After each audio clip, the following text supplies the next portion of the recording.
అందరికీ నమస్కారం. దయచేసి అందరూ లైక్ చేసి షేర్ చేయండి, సబ్స్క్రైబ్ కూడా చేసుకోండి. అలా చేస్తే మీరు మాకు సపోర్ట్ చేసిన వారు అవుతారు.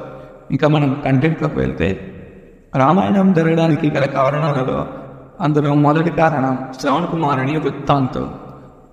శ్రవణ కుమారుడు ఒక ముని కుమారుడు. ఈయన తల్లిదండ్రులు గుడ్డివారు.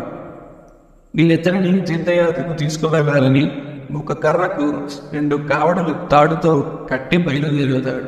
అదే సమయానికి దశరథుడు వేట నిమిత్తం అడవికి కూడా బయలుదేరుతాడు. శ్రవణ కుమారుడు తల్లిదండ్రులు దాహంతో ఉన్నట్టుగా శ్రవణుడు కుండను తీసుకుని వెళ్ళి నీళ్ళల్లో ముంచుతాడు. అది విన్న దశరథుడు శబ్దం వచ్చిన దిశగా తన యొక్క బాణాన్ని వదులుతాడు. ఆ బాణం శ్రవణ కుమారుడికి తగిలి మరణిస్తూ, అయ్యా, మా తల్లిదండ్రులు ఇక్కడికి దగ్గరలోనే దాహంతో ఉన్నారు, దయచేసి వారి దాహం తీర్చండి అని మరణిస్తాడు. శ్రవణ కుమారుడు మరణించిన విషయం దశరథుడు తల్లిదండ్రులకు చెప్పి క్షమించండి అనగా, అయినా వారి తల్లిదండ్రులు నీవు కూడా మాలాగే తీవ్ర పుత్రశోకానికి గురై మరణిస్తావు అని శపిస్తారు. దశరథుడు చేసేది లేక అక్కడి నుంచి తిరిగి పయనం అవుతాడు. రెండవ కారణం రావణాసురుడు. రావణాసురుడు రాక్షస జాతిలో పుట్టినవాడు కాబట్టి ఎటువంటి సౌకర్యాలు లేకుండా పెరుగుతాడు. కానీ వాటికి తట్టుకోలేక బ్రహ్మదేవునికి తపస్సు చేస్తాడు. బ్రహ్మదేవుడు సాక్షాత్కరించడు. రావణుడు సరేనని ఒక్కొక్క తలను తీరుస్తాడు. 10వ తల తెగినప్పుడు ప్రత్యక్షమై ఏం వరం కావాలో కోరుకోమంటాడు. రావణాసురుడు సరేనని అమరత్వం అడుగుతాడు. బ్రహ్మదేవుడు అది ఇవ్వడం కుదరదు, మరేదైనా కోరుకోమంటాడు. సరేనని రావణుడు కిన్నెర నుంచి కానీ, కింపురుషుల నుండి కానీ, పశువుల నుండి కానీ, పక్షుల నుండి కానీ, కీటకాల నుండి కానీ, అసురుల నుండి కానీ మరణం రాకూడదు అని కోరుకుంటాడు. రావణుడు సరేనని బ్రహ్మదేవుడు తదాస్తు అంటాడు. రావణుడు వరం కారణం చేత విర్రవీయుతో అన్ని లోకాలని జయించుకుంటూ పోతూ చివరాఖరికి కైలాసానికి బయలుదేరుతాడు. కైలాసాన్ని తీసుకొని వెళ్ళి లంకలో స్థాపిద్దామని కైలాస పర్వతాన్ని గోడతో పెకిలించి అక్కడి నుంచి తీసుకువెళ్దామని అనుకుంటాడు. కానీ పరమశివుడు తన కాలి బొటన వేలుతో అణిచివేస్తాడు. రావణాసురుడు తన వేళ్ళు ఆ పర్వతం కింద అణిగిపోయి నొప్పితో ఒక గింకారం చేస్తాడు. చివరాఖరికి కైలాసాన్ని విడిచి ఆయనకు భక్తునిగా మారి శివునికి ఒక సూత్రం కూడా పఠిస్తాడు. ఆ తర్వాత రావణాసుడికి శివుడు ఒక వీర కట్కాన్ని బహుకరిస్తాడు. దశరథుడు నృసింహుని సలహా మేరకు పుత్రకామేష్టి యాగం చేస్తాడు. సరేనని దశరథుడు 3 భార్యలతో కలిసి యాగం చేస్తాడు. యాగం పూర్తయ్యేసరికి ఒక దివ్య పురుషుడు యాగం నుంచి వచ్చి పాయసాన్ని ఇస్తాడు. ఆ పాయసాన్ని 3 అనగా కౌసల్య, సుమిత్ర, కైకేయి పంచుకుంటారు.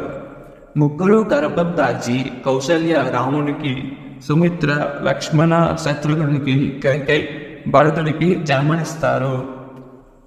విదుర నగరంలో కరువు తాండవించింది. జనకుడు కోసకాలంలో ఉన్న ధాన్యం మొత్తం అయిపోవచ్చింది.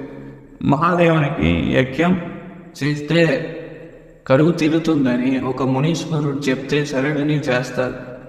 సరే, ఆ తర్వాత జనక మహారాజే నాగలి పట్టుకొని భూమిని దున్నడానికి బయలుదేరుతాడు. భూమి దున్నుతున్నప్పుడు అదే సమయానికి ఒక పెట్టె నాగలికి తగులుతుంది. ఏమిటా పెట్టె అని తెరిచి చూస్తే అందులో ఒక పాప అత్యంత తేజస్సుతో వెలిగిపోతూ ఉంటుంది. ఆ పాపను మహాదేవుని ప్రసాదంగా స్వీకరించి జనకుడు అల్లారు ముద్దుగా పెంచుకోసాగుతాడు. ఆ సరేనని ఆ నాగలితో దున్నుతున్నప్పుడు దొరికింది కనుక సీతాదేవి అని పేరు పెడతాడు. విశ్వామిత్రుని ఆగమనం.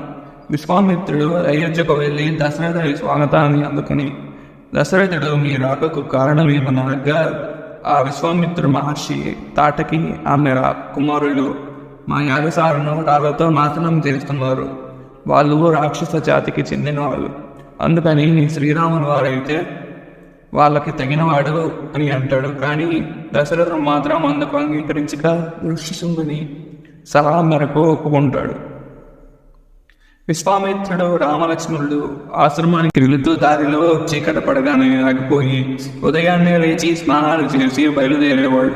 పాపం రామలక్ష్మణుడు ఉట్టి కాళ్ళతో నడుస్తున్నారు. విశ్వామిత్రుడు చెప్పింది విని పెట్టింది తిని బయలుదేరుతూ ఉన్నారు. ఆ తర్వాత రోజు పాపం అలసిపోయి ఉన్నారేమో, ఎంత లేపినా లేవలేదు. సరేనని విశ్వామిత్రుడు రామలక్ష్మణులకు స్నానం చేశాక మహర్షి వాళ్ళకు బల అతి బల అనే విద్యలో చెప్తాడు. అంటే నిద్ర, ఆకలి, అలసట, బద్ధకం వాళ్ళకి రావన్నమాట. అక్కడికి ఆశ్రమానికి చేరుకుని మహర్షి ఏమన్నాడంటే, మనకు వచ్చిన శబ్దానికి తాటకి తెలిసిపోయి ఉంటుంది, మీరు సిద్ధంగా ఉండండి. ఇంతలో తాటకి ఎవరా వచ్చింది అని అలుసుకుంటూ ఒక బండరాయి విసిరబోయింది. రాముడు మాత్రం మానవ వేయొచ్చా అని విశ్వామిత్రుడికి అడుగుతాడు. ఎందుకంటే హిందూ సంప్రదాయం ప్రకారం ఆడవాళ్ళని దేవతలుగా పూజిస్తాం కాబట్టి. దానికి విశ్వామిత్రుడు యాగరక్షణం కోసం కదా చంపమన్నది, కాబట్టి చంపచ్చు అంటాడు. సరేనని రాముడు తాటకి ఒక్క బాణంతో ముక్తి పొందేలా చేస్తాడు. విశ్వామిత్రుడు యజ్ఞం మొదలు పెడతాడు. తర్వాత మారీచుడు, సుబాహు ఆమె కుమారులు వస్తారు. మారీచుని క్షమించి ఆ తర్వాత సుబాహుని ఒక బాణంతోనే చంపేస్తాడు. యజ్ఞం పూర్తయ్యేలా చేస్తారు. కానీ శ్రీరాముడికి ఒక సందేహం ఉంటుంది. ఆ తర్వాత తాటకి వృత్తాంతం గురించి విశ్వామిత్రుడికి అడుగుతాడు. విశ్వామిత్రుడు ఏమన్నారంటే, తాటకి ఒక యక్షుని కుమార్తె అడవిలో ఒక యాదవ పుత్రుడైన ఒక వ్యక్తిని ప్రేమించి వివాహం చేసుకుంటుంది. ఆ విషయం తండ్రికి తెలిసి రాజ్యం నుంచి వెళ్ళిపోమంటాడు. ఇరువురు ఇంటి నుండి బయటకు వెళ్ళిపోయి ఒక అడవిలో ఒక పాక వేసుకొని బ్రతుకుతుంటారు. వారికి మారీచుడు, సుబాహు అనే పుత్రులు కూడా ఉన్నారు. తినడానికి తిండి లేక తాటకి భర్త పళ్ళను దొంగలిస్తే ఒక బ్రాహ్మణుని శాపం వల్ల మరణిస్తాడు.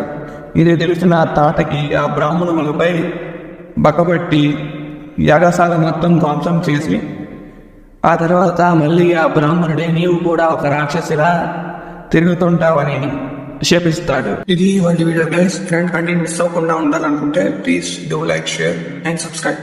Thank you.